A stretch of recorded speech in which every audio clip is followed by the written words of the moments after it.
ವಿಜಯನಗರ ಜಿಲ್ಲೆಯ ಹಗರಿಬೊಮ್ಮನಹಳ್ಳಿ ತಾಲೂಕು ಕೇಂದ್ರದ ಸುತ್ತಮುತ್ತ 10 ಕಿಲೋಮೀಟರ್ ವರೆಯವರೆಗೆ ವ್ಯಾಪ್ತಿಯವರೆಗೆ ಹಸಿರು ವಲಯವನ್ನಾಗಿ ಘೋಷಣೆ ಮಾಡಲು ಒತ್ತಾಯಿಸಿ ಮಾನ್ಯ ಕಂದಾಯ ಮಂತ್ರಿಗಳಾದ ಶ್ರೀ ಕೃಷ್ಣ ಬೈರೇಗೌಡ ಅವರಿಗೆ ಅಹಿಂದ ವೇದಿಕೆ ವತಿಯಿಂದ ತಹಶೀಲ್ದಾರರ ಮುಖಾಂತರ ಮನವಿ ಪತ್ರ ಸಲ್ಲಿಸಲಾಯಿತು. ಹಗರಿಬೊಮ್ಮನಹಳ್ಳಿ ಪುರಸಭೆ ಮತ್ತು ವ್ಯಾಪ್ತಿಗೆ ಹೊಂದಿಕೊಂಡಿರುವ ಮಾಲವಿ, ವಲ್ಲಭಪುರ, ಬ್ಯಾಸಿಗಿದೆ, ಕಡಲಬಾಳು ಗ್ರಾಮ ಪಂಚಾಯಿತಿ ವ್ಯಾಪ್ತಿಯಲ್ಲಿ 3,000ಕ್ಕೂ ಅಧಿಕ ಎಕರೆ ಭೂಮಿ ಇದ್ದು ಇಂದು ರಿಯಲ್ ಎಸ್ಟೇಟ್ ಮಾಫಿಯಾಕ್ಕೆ ಬಲಿಯಾಗಿದೆ. ಕೃಷಿಯನ್ನೇ ನಂಬಿಕೊಂಡಿರುವ ರೈತರು ಇಂದು ಬೀದಿಗೆ ಬರುವ ಆತಂಕದಲ್ಲಿದ್ದಾರೆ ಎಂದು ಅಹಿಂದ ವೇದಿಕೆ ಜಿಲ್ಲಾಧ್ಯಕ್ಷ ಬುಡ್ಡಿ ಬಸವರಾಜ ಆಕ್ರೋಶ ವ್ಯಕ್ತಪಡಿಸಿದರು. ತುಂಗಭದ್ರಾ ನದಿ ನಿರ್ಮಾಣಕ್ಕೆ ಮನೆ, ಭೂಮಿ ಕಳೆದುಕೊಂಡಿರುವ ರೈತರೇ ಇಲ್ಲಿ ಅಧಿಕವಾಗಿರುವುದರಿಂದ ಅದೇ ರೈತರ ಜಮೀನು ಇಂದು ರಿಯಲ್ ಎಸ್ಟೇಟ್ ಮಾಫಿಯಾ ಬಾಯಿಗೆ ಬಲಿಯಾಗುತ್ತಿರುವುದು ದುರಂತ ಎಂದರು. ಸಾವಿರಾರು ಎಕರೆಯಲ್ಲಿ ತಲೆ ಎತ್ತಿರುವ ಬಡಾವಣೆಗಳು ನಿಯಮಾನುಸಾರ ಮೂಲಭೂತ ಸೌಲಭ್ಯಗಳನ್ನು ಒದಗಿಸುವಲ್ಲಿ ವಿಫಲವಾಗಿದೆ. ಅಂಥ ಬಡಾವಣೆ ಜಮೀನಿನ ಎನ್ನೆ ರದ್ದುಪಡಿಸಿ ಕೃಷಿ ಭೂಮಿಯನ್ನಾಗಿ ಪರಿವರ್ತಿಸಿ ವ್ಯವಸಾಯಕ್ಕೆ ಅನುಕೂಲ ಮಾಡಿಕೊಡಬೇಕು ಮತ್ತು ರಿಯಲ್ ಎಸ್ಟೇಟ್ ನಿಯಂತ್ರಣ ಕಾಯ್ದೆ ಉಲ್ಲಂಘನೆ ಮಾಡಿದವರ ವಿರುದ್ಧ ಕ್ರಿಮಿನಲ್ ಕೇಸ್ ದಾಖಲಾಗಬೇಕು. ಹಗರಿಬೊಮ್ಮನಹಳ್ಳಿ ತಾಲೂಕು ಕೇಂದ್ರದ ಸುತ್ತಮುತ್ತ ಶೀಘ್ರದಲ್ಲೇ 10 ಕಿಲೋಮೀಟರ್ ವ್ಯಾಪ್ತಿಯವರೆಗೆ ಹಸಿರು ವಲಯವನ್ನಾಗಿ ಘೋಷಣೆ ಮಾಡಬೇಕು. ಆಗ ಮಾತ್ರ ರೈತರಿಗೆ ಮತ್ತು ಕೃಷಿಯನ್ನೇ ನಂಬಿಕೊಂಡಿರುವ ರೈತರ ಬದುಕು ಉಳಿಯಲಿದೆ ಎಂದರು. ಇದರ ಜೊತೆಗೆ ಈ ಸಂದರ್ಭದಲ್ಲಿ Lingaraj Yadav, Kodihalli Manjunath, Mainalli Shivaraj, Kore Shantappa, D Parashuram, Durgajja, H Hanumanthappa, H Kenchappa, Parasappa, Mainahalli Prabhakara, Ballahunasi Nagaraj, Guddappa, Mallappa, Chandrakant, Badiger Siddesh, Maradi Venkatesh, Siddappa ಇತರರು ಇದ್ದರು. 4 ಗ್ರಾಮ ಪಂಚಾಯಿತಿ ಮತ್ತು 1 ಪುರಸಭೆ ವ್ಯಾಪ್ತಿಯಲ್ಲಿ ಇರತಕ್ಕಂಥ ಭೂಮಿಯನ್ನು ಹಗರಿಬೊಮ್ಮನಹಳ್ಳಿ ತಾಲೂಕು ಕೇಂದ್ರದಿಂದ 10 ಕಿಲೋಮೀಟರ್ ವ್ಯಾಪ್ತಿಯವರೆಗೆ ಏನು ಇವತ್ತು ಹಸಿರು ವಲಯ ಅಂದರೆ ಗ್ರೀನ್ ಬೆಲ್ಟ್ ಏರಿಯಾವನ್ನಾಗಿ ಘೋಷಣೆ ಮಾಡಬೇಕಂತ ಇವತ್ತು ನಾವು ಹೋರಾಟ ಮಾಡ್ತಾ ಇದ್ದೀವಿ. ಇದು ಇವತ್ತು ನಮ್ಮ ಹೋರಾಟ 2ನೇ ಹಂತದ ಹೋರಾಟ ಶುರುವಾಗಿದೆ. ನಮ್ಮ ಹಸಿರು ವಲಯ ಆಗೋವರೆಗೆ ನಮ್ಮ ಹೋರಾಟ ನಿರಂತರವಾಗಿರ್ತದೆ. ಆದಷ್ಟು ಬೇಗ ಈ ಮನವಿ ಕೂಡ ನಮ್ಮ ಮಾನ್ಯ ತಹಸೀಲ್ದಾರ್ ಮುಖಾಂತರ ನಾವು ಜಿಲ್ಲಾಧಿಕಾರಿ ಕಳಿಸಿ ಅಲ್ಲಿಂದ ಜಿಲ್ಲಾಧಿಕಾರಿ ಮುಖಾಂತರ ನಮ್ಮ ಕೃಷ್ಣ ಬೈರೇಗೌಡ ಶಾಸಕರಾದ ನಮ್ಮ ಕಂದಾಯ ಮಂತ್ರಿಗಳಿಗೂ ಸಲ್ಲಿಸುವ ವ್ಯವಸ್ಥೆಯನ್ನು ಮಾಡ್ತೀನಿ ಅಂತ ನಾನು ತಹಸೀಲ್ದಾರ್ ಪರವಾಗಿ ಹೇಳ್ತೀನಿ. ರೈತರಿಗೆ ನ್ಯಾಯ ದೊರಕಿಸಿಕೊಡುವಂತ ಕೆಲಸವನ್ನ ಮಾನ್ಯ ತಹಶೀಲ್ದಾರ್ ಮಾಡಬೇಕು. ಅದರ ಜೊತೆಗೆ ಇವತ್ತು ನಾವು ಕಂದಾಯ ಮಂತ್ರಿಗಳಿಗೆ ಈ ಒಂದು ಮನವಿ ಪತ್ರವನ್ನ ಸಲ್ಲಿಸುವ ಕೆಲಸವನ್ನ ಮಾಡ್ತಾ ಇದ್ದೇವೆ. ಈ ಮನವಿ ಪತ್ರವನ್ನ ಸಲ್ಲಿಸುವುದರ ಮೂಲಕ ಮಾನ್ಯ ತಹಶೀಲ್ದಾರ್ ಈ ಕೂಡಲೇ ತುರ್ತು ಕ್ರಮವನ್ನ ತೆಗೆದುಕೊಳ್ಳಬೇಕಂತ ನಾನು 2 ಮಾತುಗಳನ್ನು ಮುಗಿಸ್ತಾ ಇದ್ದೇನೆ. ಈಗಾಗಲೇ 3 ತಿಂಗಳ ಕೆಳಗೆ ಹೋರಾಟವನ್ನು ಶುರು ಮಾಡಿದ್ದೀವಿ. ತಾಲೂಕು ಕಚೇರಿಯಿಂದ ಜಿಲ್ಲಾಧಿಕಾರಿಗಳ ಕಚೇರಿಗೆ ಯಾವ ರೀತಿ ವರದಿಯನ್ನು ಹೋಗಿದೆ ಅನ್ನೋದು ಇದುವರೆಗೂ ನಮ್ಮ ಹೋರಾಟಗಾರರ ಬಗ್ಗೆ ಯಾವುದೇ ಮಾಹಿತಿ ಬಂದಿರುವುದಿಲ್ಲ.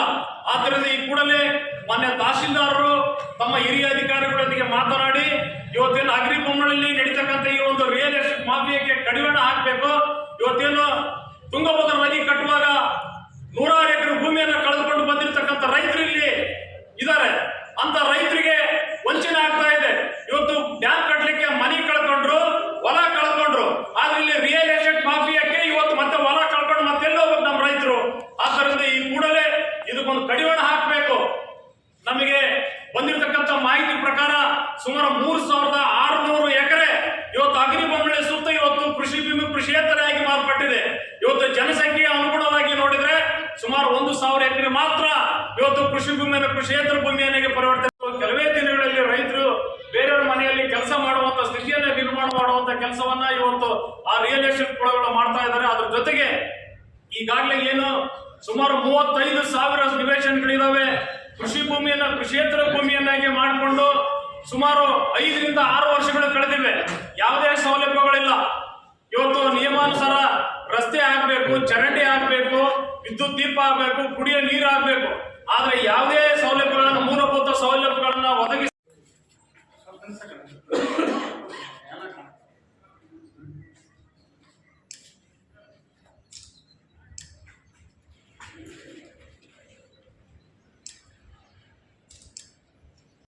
ಬಂಧುಗಳೇ, ಈ ಮೂಲಕ ನಾವು ಮಾನ್ಯ ತಹಶೀಲ್ದಾರ್ ಮುಖಾಂತರ ಮನವಿ ಮಾಡಿಕೊಳ್ಳೋದೇನೆಂದ್ರೆ ಈಗಾಗಲೇ 2 ಹಂತದ ಹೋರಾಟಗಳನ್ನು ನಾವು ಮಾಡಿದ್ದೀವಿ.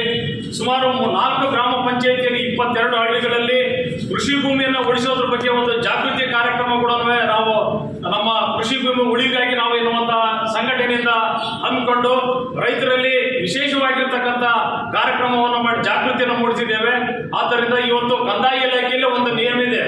ಏನಂದ್ರೆ ಇವತ್ತು ಈ ಒಂದು ಹಗರಿಬೊಮ್ಮನಹಳ್ಳಿ ತಾಲೂಕು ಕೇಂದ್ರ ಮತ್ತು ಪುರಸಭೆ ಈ ಗ್ರಾಮ ಪಂಚಾಯತ್ ವ್ಯಾಪ್ತಿಯಲ್ಲಿ ಎಷ್ಟು ಜನಸಂಖ್ಯೆ ಇದೆ, ಆ ಜನಸಂಖ್ಯೆಗೆ ಎಷ್ಟು ಕೃಷಿ ಭೂಮಿಯನ್ನು ಕೃಷಿಯೇತರ ಭೂಮಿಯನ್ನಾಗಿ ಮಾಡಬಹುದು ಎನ್ನುವಂತ ಒಂದು ನಿಯಮ ಕೂಡ ನಮ್ಮಿದೆ.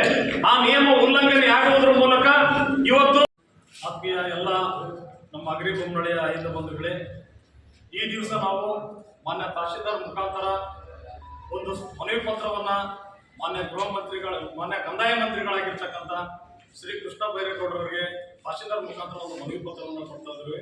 ಅದರ ಉದ್ದೇಶ ಏನಂತಂದ್ರೆ, ಇವತ್ತು ಹಗರಿಬೊಮ್ಮನಹಳ್ಳಿ ತಾಲೂಕು ಕೇಂದ್ರದ ಸುತ್ತ ಸುಮಾರು 35,000ಕ್ಕೂ ಹೆಚ್ಚು ನಿವೇಶನಗಳು ಬೀಳ್ಬಿದ್ದಿದ್ದೇವೆ. ಇವತ್ತು ಸಾವಿರಾರು ಎಕರೆ ಕೃಷಿ ಭೂಮಿ ರೈತರ ಕೈ ತಪ್ಪಿ ಹೋಗಿದೆ.